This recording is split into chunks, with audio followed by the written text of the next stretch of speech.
Vem comigo, pessoal, que hoje o vídeo é muito interessante, é sobre a palavra de Deus. Vocês já leram o livro de 1 Reis, capítulo 13? Se vocês não leram, peguem a Bíblia de vocês e vem ler comigo. Gente, é muito interessante. Vocês já leram ali a parte que fala assim sobre um profeta? Que ele foi falar ali sobre o altar onde Jeroboão estava? Deus mandou esse profeta falar ali sobre o altar e para Jeroboão. E Deus disse assim, resumindo toda a história, e Deus falou assim para ele, assim, para esse profeta, quando ele chegasse naquela terra, não era para ele comer naquela cidade, nem comer nada naquela cidade. E quando ele voltasse, não era para voltar para o mesmo caminho, era para voltar para outro caminho. O profeta foi tão obediente à voz de Deus que ele obedeceu, ele não se alimentou e ele voltou para outro caminho. Mas existia naquela cidade um outro profeta já velho. E aquele profeta ficou sabendo que um outro profeta tinha ido lá. E ele foi atrás. E chegou, encontrou ele no meio do caminho e disse, ei, o que tá fazendo aí? Ele disse, estou descansando. E ele disse, vem na minha casa, vamos comer. Porque antigamente, quando chamava uma pessoa para outra, era sinal de honra, quando chamava para comer. Sabe o que ele disse? Eu não posso. O erro tá aí. Ele disse, eu não posso.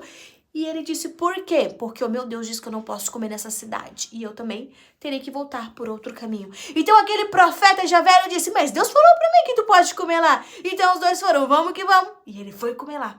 Depois que ele comeu, Deus usou esse profeta velho e disse pra ele que ele ia morrer.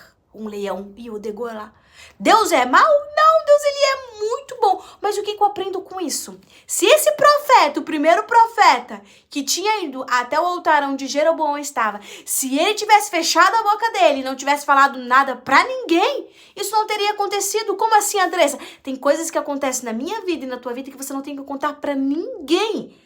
Se esse profeta tivesse fechado a boca, o outro profeta que era velho, ele não teria falado, Deus falou pra mim que você poderia comer lá na minha casa, porque ele não iria saber o motivo a qual você não ia lá comer. É a mesma coisa, quando alguém te fazer um convite, vamos comer na minha casa, vamos sair comigo, você apenas diga não. Não precisa você justificar o porquê, porque às vezes aquela pessoa que é usada pelo inimigo, ela vai dizer, mas isso é aquilo, isso é aquilo, isso é aquilo, você vai acabar sendo conduzido. Então aquilo que Deus fala pra você, guarde pra você. E outro ponto, se ele tivesse sido um homem tão sábio, porque ele já tinha intimidade com Deus, ele tinha orado naquele momento e tinha falado, Deus, o Senhor falou mesmo com aquele profeta que eu poderia alimentar? Porque primeiro o Senhor falou pra mim que eu podia. E como agora eu posso ir lá comer?